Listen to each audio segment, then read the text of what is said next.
I have played Korean Throne and Liberty for well over 100 hours in the endgame after reaching max level, and here is my review and impression of the game. Everything said in this video are my own personal opinions. I tried and experienced literally everything that the game has to offer, so in the description you can find timestamps to the parts and things you're interested in. If you have any questions about anything related to Throne and Liberty, let me know in the comments. I read and answer them all. But before we start, also consider subscribing to stay up to date with all the Throne and Liberty content, as I have been uploading non-stop since the Korean release, and I plan to fully cover the game when it releases globally. Starting off with the first thing that you see when you open the game, and that is character creation. First you get to watch a cinematic, then you get thrown in the character creation through these amazing animations. After selecting the gender, you get to experience a very detailed character creation system. There aren't as many presets available, but with the sliders you can create what you're looking for. It's not on the BDO type level, and you definitely can't go as crazy as you could in Blade and Soul, but it will satisfy everyone that enjoys spending hours creating the perfect character. There is also an option to upload your own or whoever else's picture you want, and the game will automatically create that face for you. It's not that great, but it can mostly help you set up a base for whoever you're trying to create. After creating the character and pressing the start game button, you get thrown straight into the tutorial part of the game without naming your character. And that's for a reason, as later on through conversations with the NPC you get to name your character. The tutorial teaches you all the basic things that help you get started. Already at the start you get to choose any of the two weapons you'd like to use, while you try to follow and complete this mini tutorial story quest. Towards the end it shows you a glimpse of how events work, where you have to kill mobs to obtain materials that you then deposit to a specific place. After killing the big boss mob in the tutorial, you get to watch the credits in a cinematic form, flying around the whole world with the most seamless and amazing transition into the game world you will ever see in a game. It has literally zero loading screens. I wish I could talk more and say more about the story, but I can't, as I skipped every cinematic and I didn't pay attention to anything I was doing when completing story quests. But it is the same old of stopping evil people from conquering the world. Out of the few cinematics I watched, I honestly was impressed with the graphics, quality, voice acting and effects. I do recommend that you take your time to watch some important cinematics if you care about the story and want to immerse yourself more. Leveling and questing doesn't follow your standard run to 10 NPCs to pick up quests, then go out to complete them, then run back to the same NPC to turn it in. Your main source of experience will be purple story quests that will eventually get you close to the max level. They have been designed to not always push you to the next level needed to continue the story. You will need to do a lot of blue normal quests and some mob grinding to reach the next level needed to unlock the next part of the story. I hit a big bottleneck with experience at level 42, where I needed level 45 to unlock the story, and then again at level 48 where I needed to grind out 2 full levels to reach 50 and finish the story fully. The experience and rewards since then have been adjusted and increased, so there is very minimal grinding needed. The problem is that some blue quests are either hard to complete or completely impossible, as they are tied to specific events that aren't unlocked. The interesting part about blue quests is that they unlock, appear and get automatically accepted when you unlock the waypoints for that region. Once completing them, you simply claim the reward and there is no back and forth running between NPCs for the most of them. Some blue quests have multiple things you need to complete, and each of those things you complete will give you the reward. Completing all quests in each zone also gives a zone completionist reward. You can see all the quests from all the zones and their rewards in this exploration section part of Codex, and track what you have finished. The variety of these quests is what impressed me. There are your usual kill X amount of mobs and gather X amount of flowers, but a lot of them are completely different. For example, there are quests that require a specific time of day, or it needs to rain, or this quest where I needed to ride the sand tornadoes to reach the camp. You have quests that require you to climb big mountains to recover a backpack, and to get there you will need to do a bit of parkour. Then there are puzzle quests where you are being tested to see if you are worthy. These actually require a bit of thinking. But overall, some tedious quests have already been changed, and a lot of them have had hints added to explain what needs to be done. Story quests can also be very difficult, especially in solo mode scenarios where you need to fight the boss alone. The story quests will lead you from zone to zone that matches your level, and you will never feel like you are too low level to be in that zone. However, when your story ends and you hit the experience bottleneck, the best way to get a lot of XP is to just go to the next zone, unlock the waypoint, and all the blue quests in that higher zone will be free for you to complete. They give XP proportional to higher level, so this is the fastest way to grind out missing levels. The quests will be harder, but the rewards are worth it. Reaching level 50 can be done in 2 to 3 days, but as always you shouldn't really rush to 50 as the game as a whole progresses with time, meaning a lot of level 50 content will be locked. The new content unlocks periodically with time through completing milestones. They can be seen in this menu. All the previous content that has been unlocked and all the future content that is still locked, you can see when and what will unlock next.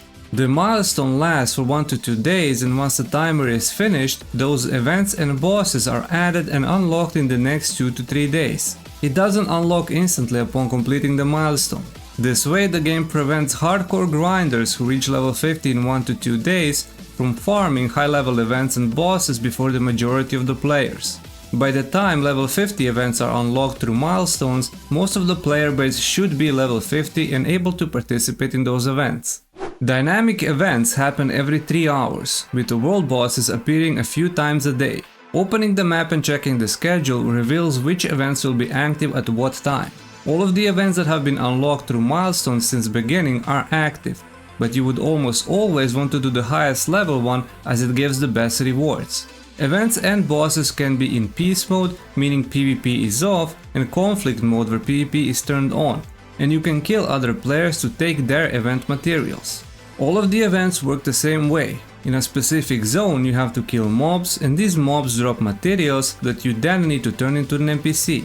Rewards are based on contribution, and the players with the highest amount of materials delivered gets a reward according to the final leaderboard. The rewards include Marinds, Parchments, Solent, Experience and Abyss contract tokens. The current issue with these events is that players can win trade the materials. When somebody dies during the event, all of his materials go to the closest person, meaning if you have 1 to 2 friends, they can farm the materials on their own, and towards the end, they get killed by the mobs standing next to you, and you deliver 3 times the materials, and in most cases you will always receive first place reward. And since Marinds are sellable on the marketplace for Lucent, you can see why someone would want to exploit these events for personal gain. Graphics are on a next level. It is really impressive how the game looks in the highest settings. The difference between low and epic settings is very much noticeable, but the view distance and visual fidelity will force you to enjoy the game in the highest settings. There are a number of graphical settings that can be turned on and off to everyone's liking. It supports NVIDIA DLSS and Fidelity FX scaling for even more optimized experience at highest settings. FPS optimization is also at a very high level. The game runs very smoothly on highest settings in 1440p resolution, with very little input lag, stutters and FPS drops. Of course, during big PvP node wars and open world bosses, it will drop a lot, so it is recommended to swap to lower settings during those events to maximize FPS gain. Seamless open world is another beauty of Throne and Liberty. There are absolutely no loading screens wherever you go. There are no channels or realms. Every player that is currently online in the server can appear on your screen. When teleporting to different zones, you have a very brief teleport animation, and when walking into buildings during questing, the animation of opening the door and entering is pretty much where all the loading happens. You won't ever have this massively multiplayer online feeling like in Throne and Liberty, where hundreds of players can be on your screen killing a boss or doing an event. It truly makes you feel like the game is alive, and the whole world is also alive at all times. Zones are populated with mobs that will aggro to you and chase you, NPCs move around cities and camps talking to one another. The whole ambiance of each zone just works to completely immerse yourself in the world. You will never have a feeling like there is nobody around in the zone. There is always someone out there doing something.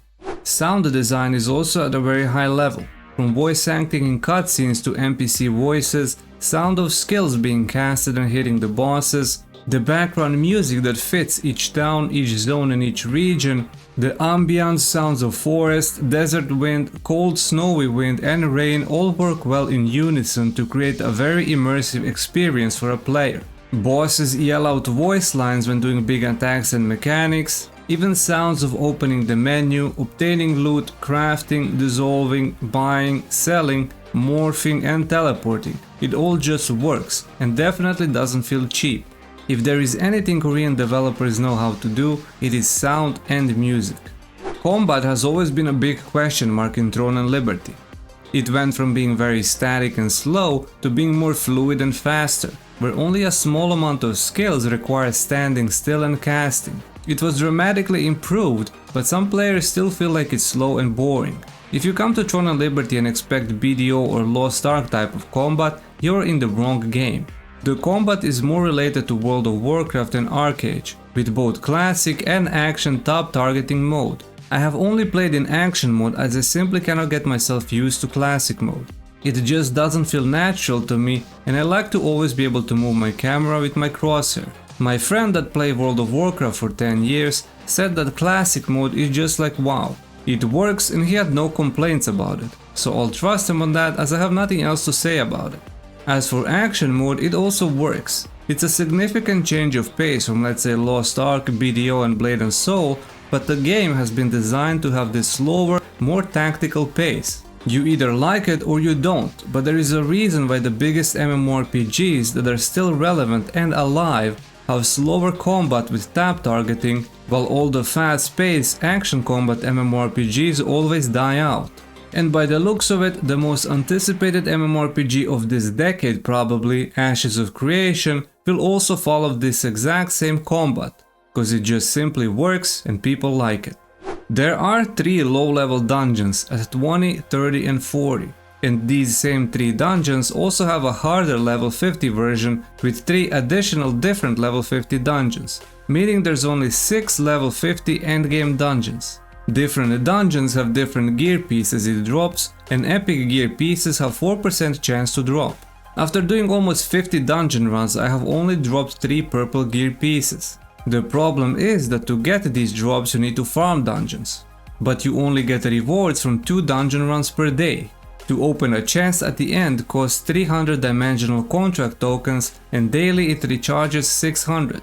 You can still grind those dungeons infinitely without tokens, but you won't be able to open the chest. Boss kills offer a great amount of Solant and have a very low chance to drop any of the gear pieces on their kill. The dungeons after doing a couple of times become very easy and simple. At first, certain bosses will feel hard and difficult, but all of them do the same normal patterns into the mechanic, every single time, so it is very easy to predict. The whole dungeon run can take up to 45 minutes, but the boss kill is a 5 minutes if you kill it on the first try. You spend 90% of your time in the dungeon clearing mobs and mini-bosses to get to the boss. Personally, I don't really like that as I would prefer much harder and more difficult bosses with less time spent clearing trash mobs and more time trying to kill the boss. But knowing that the game wasn't supposed to come out with any dungeons, I can't really complain about that. Hopefully in the future it gets better and more difficult. There are also open world dungeons. These dungeons mainly serve to farm Solant, as you can easily farm 300 to 400,000 Solant in 1 hour, depending on the weapons and build. The mobs inside have a high HP and they do a lot of damage, so higher level ones are recommended in a group, while lower level dungeons are most efficient solo. What makes Solant farming so efficient are Abyss contract tokens. You obtain them via various activities and by killing any mobs out in the open world, but they get consumed when killing mobs inside open world dungeons. They give you huge Solant bonuses and experience on each kill, and this is why you will always see a lot of people farming there all the time. Solant is used for literally everything and you can never have enough of it, so you will spend a lot of your free time farming there. The current endgame routine basically consists of completing 2 dungeon runs, completing 10 contracts, which are daily quests that reward growth stones and take around 10 to 15 minutes to complete, and joining every single dynamic event and world boss every 3 hours, while in the meantime farming mobs for Lithograph drops or farming open world dungeons for Solant. Also, you can become strong enough to participate in the true endgame of Throne and Liberty, which are castle sieges. Developers have said that they want to have an equal amount of new content for PvE and PvP players. But as of now, there is nothing to do in PvE or PvE. PvP currently consists of node wars, which very rarely has guilds actually fighting for nodes. It's more like a Zerg fest from one guild and their 5 allied guilds. The events and world bosses that are in conflict mode are also literally the same. One guild with their allies running around killing everyone and claiming every world boss and event as their own. That's why the majority of the players waits for peace events, otherwise it's a waste of time trying to do them during conflict times. Alliances need to change, at least the amount of guilds you can be allies with. For a PvP game focused on sieges and node wars, having many allies ruins the dynamic of these events and discourages other guilds and PvP players to participate, myself included. Skill and gear play no part in current PvP, as no matter how good you are, you cannot fight a Zerg. Dying repeatedly would also punish you with movement speed debuffs and damage reduction, as well as having to pay either Solant or Restoration coins to restore your XP back. It's simply a system created to benefit big alliances and not a system that is focused on tactical and skilled large-scale PvP. The importance of doing dynamic events lies in the rewards, Marinds. They are used to craft skill books to upgrade skills and can also be sold on the marketplace for Lucent. This way, any free-to-play player can obtain Lucent and use it eventually to buy a gear piece without spending real money, or use those Marinds to upgrade skills. Marinds can also be gathered as nodes in the open world, but only in selected zones and only during rain time. Upgrading skills is very simple and straightforward. You need a specific amount of books for one try. The higher the level of skill, the more books needed. RNG plays a part here, but you can see the exact odds you get and how much growth you get for each of them. It is the same system for upgrading gear. Weapon, armor and accessory growth stones can be obtained through various sources, and like every material of different tiers, you can craft high tier materials with lower tier, and also dissolve higher tier materials to obtain lower tier materials. Gear traits is the ultimate min-max endgame gear progression, as they don't have a guarantee and they can fail while leveling them. They do have a pity system, so eventually you would be able to succeed. Each gear piece has multiple trait slots, and each trait has multiple levels. So you can already see how much time and resources this would need. The key thing is that you cannot simply take traits from any gear piece. It has to be that exact specific gear piece with the same name to embed the trait. But you can use any gear piece of the same tier to level these traits. It's gonna take months before you could have a fully maxed out traits on one gear piece. Lithograph book is another form of endless grind. It's a way to obtain epic lithographs to craft epic gear. Lithographs are basically recipes. This gear isn't always best in slot, so always check what you need. The way it works, you need to obtain 4 blue gear pieces, but to obtain them, in most cases, 2 you will be able to craft, and 2 are either drops from mobs or dungeons. And those 2 that you are able to craft will also need their own blue lithographs that are either a drop from mobs or can be obtained through lower tier gear drop, meaning you will need to craft 2 green pieces, which are much easier as they are not specific to each piece, and 2 pieces are again drops from mobs. So to even get to the purple lithograph you have to start at the bottom. But here is the best part. Those pieces that cannot be crafted and have to be farmed are sellable, which means you can most likely find them on the marketplace pretty cheap. For example, I needed this sharpshooter cloak. I was able to craft 3 of the green pieces, but the 4th was only from farming mobs. I checked the marketplace and found multiple being sold for 10 lucent. Bought it and saved myself hours of farming, cause trust me, the drop rates are very low. This is why it is important to farm dynamic events. Sell Marinds and other materials and lithographs you don't need that are sellable, so you can use that lucent to buy things you need without spending any real money. A lot of you are also worried about pay to win. I can assure you that the current version of the game has absolutely no pay to win elements. It is like Lost Ark, where you can pay to progress faster, but even that progression is limited, as you cannot buy something if it doesn't drop first. The gear needs to drop in order for someone to buy it. I was able to get 3000 lucent as a free-to-play player, just from selling mats. and with that amount of Lucent you can now buy the best weapon in the game for absolutely free. There is nothing in the cash shop that will make you stronger, and even if it did make you stronger, the PvP is a zergfest. No matter how strong and geared someone is, 3 people is enough to burst that player down. Sure, you will shine in 1v1s, but almost never you will be in a 1v1 situation in a real PvP scenario. Let the whales spend their real money and put Lucent into the economy. Then you will come as a free-to-play player and use their Lucent to buy yourself the best in slot weapon. Korean players complain that the game is not worth grinding for them as pay to win is very low, and a lot of them already quit. If that doesn't say enough, then I don't know what will.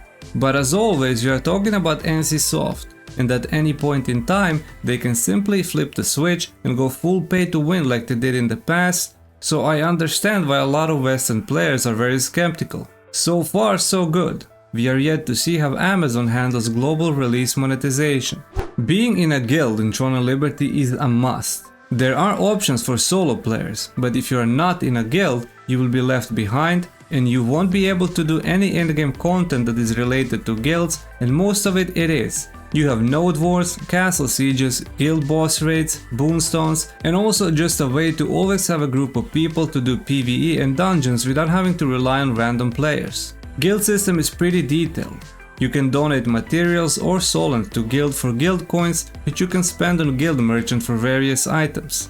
You have guild contracts that you can do, which will give guild experience. Leveling guild is important, as with each level you unlock new milestones, effects and raid bosses you can do as a guild. These raid bosses are important as they give the same gear pieces as drops as open world ones, but this time if you are not in a greedy guild, you can simply get on a list and eventually you will get that drop once it's your turn, as all the drops can be put into guild storage and equally distributed. But be careful of the greedy guild leaders, as these gear drops can be sold on marketplace for Lucent, and also there's a way to RMT them. There are also guild dynamic events, which are open world conflict events, where you can farm those same open world events with your guild in PvP versus other guilds. In the guild menu you can also have multiple allies and also declare hostile guilds you are at war with. Allies can help you in node wars and PvP, as you wouldn't be able to target those players by accident in mass PvP. The alliance system needs a bit of revamp, as it encourages zerging, which nobody likes, and completely discourages other guilds and players to participate in any form of open world PvP. Also, there is a cool feature that appears on your character's cloak. You can see your guild's emblem printed on the cloak. One big issue in Korea right now are bots. There are 2 types of bots, the ones that spam chat to visit their website to RMT, and the bots who actively grind 24/7 for drops. Both of those are problematic, but in my opinion the issue isn't the bots themselves. It's the players who keep those bots profitable and operational by RMTing. That's always been the problem. Once those bots aren't profitable, they will move to a different game, and every new MMORPG has them and will always have them. The only important thing is how well and how fast can the developers deal with them, as we all know how Amazon dealt with them in Lost Ark, so I'm not optimistic about them having any clue on how to deal with them in Throne of Liberty. So far they are not causing any issues to the economy of the game, but it is annoying to see them go unpunished. NCSoft already banned over 10,000 accounts suspected of botting. They just need to implement good measures to stop it completely, as they have already removed, changed and adjusted certain things that bots were farming to prevent them from getting loosened. This also directly affects normal players, but they assured everyone once they have a way to deal with bots, they will bring those things back. Unlike Amazon, who completely removed important things from the game as they couldn't deal with the bots farming them in Lost Ark and never gave those things back. And for the last, I left something that I know a lot of you Lost Ark players hated, and that is reliance on alts. Throne of Liberty only has 3 character slots, and nothing is shared among those 3 characters except Lucent. The only reason why you would want another character is if you want to try a different weapon combination, as swapping builds and weapons is extremely expensive, so best way is to level a new character, as through leveling you will get enough drops and materials to push your new character to high gear and skill level. Since other characters are separate, you do get a dungeon runs on those characters, and you could do them to farm materials that are sellable on marketplace for Lucent. But their price is so low, it's honestly not worth it. Not relying on alts is compensated by having endless farm and grind on your main character, which a lot of people don't really mind.